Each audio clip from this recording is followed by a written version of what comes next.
What's going on YouTube? So, we're working on the Civic. I'm going to be pulling the oil pan off. We're going to drill a little bung in for the oil return line. So, let's get into this. First, we got to drain the oil. I don't know, I usually take off the cap first. I don't know if this is the right way to do it, but yeah, I take off the cap. Then I start draining the oil. And we're going to figure out how to take everything off. I'm not 100% sure. I haven't done an oil pan like removal on a D16. Actually, I haven't done it on any Honda. I've only done it on my Jetta.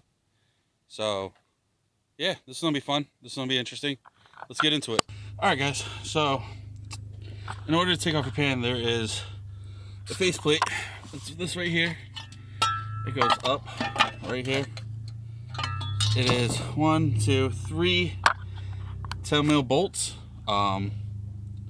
Looks like there was one here, but somebody already took it off, so I don't know if that's a 10mm as well. There is up here a bracket piece that is supposed to hold onto your exhaust, which is right here. That's supposed to go right there. Then you gotta take off all these awesome little 10mm bolts.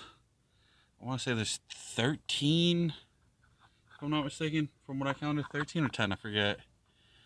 Then everything should come out. Alright, I'm going to go do that. I'm going to zip it off with my ratchet. I'm going to zip it off with my DeWalt and see where we're at. See if it'll just fall out. Alright, so here we're at. I was thinking it was going to look a lot worse than this. I was expecting like super black sludge and metal flakes everywhere, but I don't see that. Everything looks fairly decent, actually.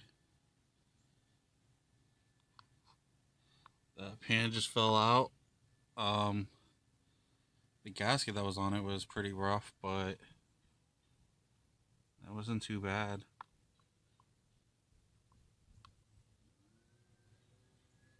Alright.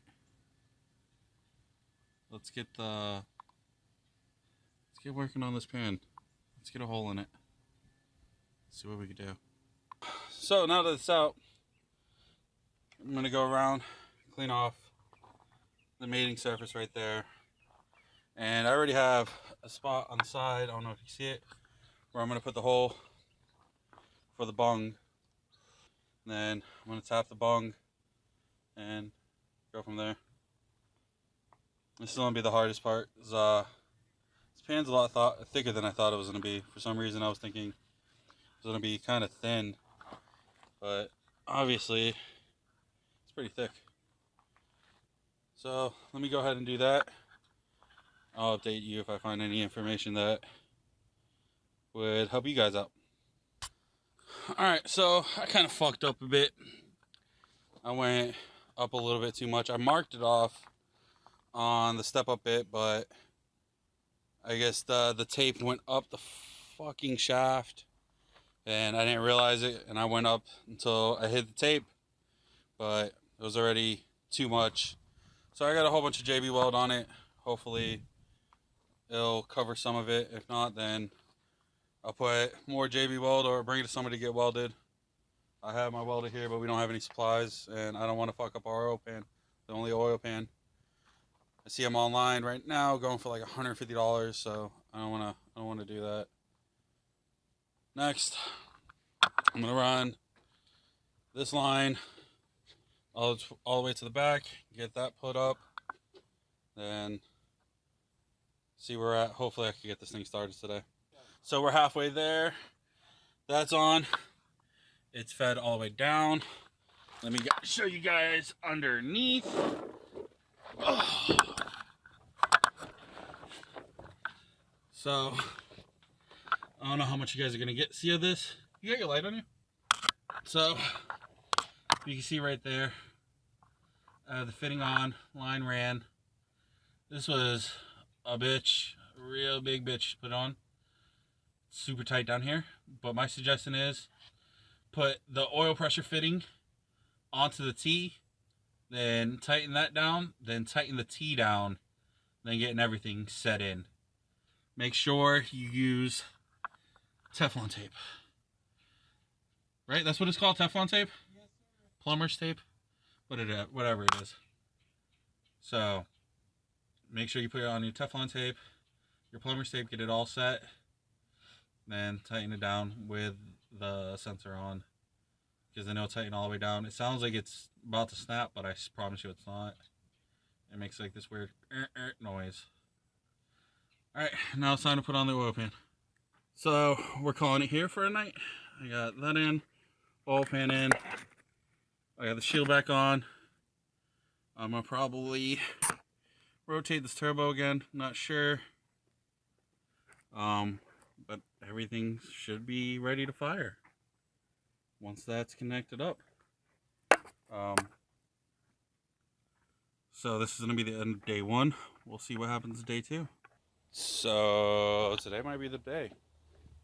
Like I said, I told you guys next time I'd be posting about this would be started. I have everything connected besides the wastegate. So everything should be fine, should be ready to go. Yeah, let's start it. All right, time for first startup. You guys ready? Put this on a jump. All right.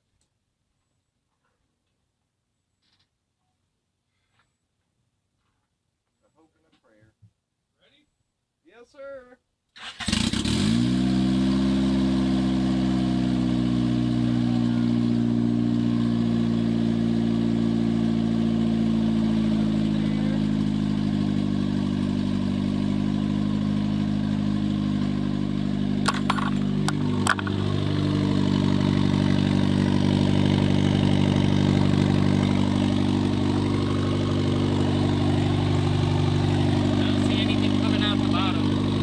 I don't see anything coming out the top. Got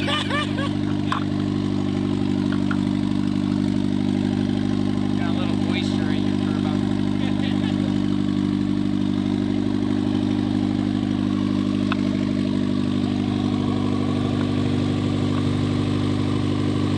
Don't see it coming out of that fitting at all. Yeah, that fitting seems to be fine. I can see it through here. Let's hold it up. Surprise, surprise. We did something.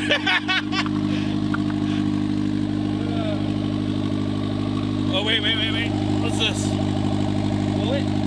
Cool it. Alright, let me stop it. It's alive! Coolant line. So that's fine. Coolant's easy. It's because you have that way too low. Yeah, I'm about to put it on right now. We did it. High five. Sweet. The Honda is officially boosted. Yeah, we still got to run some port lines. Yeah. Vacuum, and then we'll create boost. It still started though. Man, alright. Sweet. So on that note, turbo's done. All we have to do is put the wastegate in. I got to figure out if I'm going to do a boost knob or not. Instead of just running the wastegate the way it was. But she should be on the street pretty soon. Like I said, I'm going to try to get you guys a track day. Hopefully very soon. But if you stayed this long in the video, don't forget to like, comment, subscribe. It is always greatly appreciated.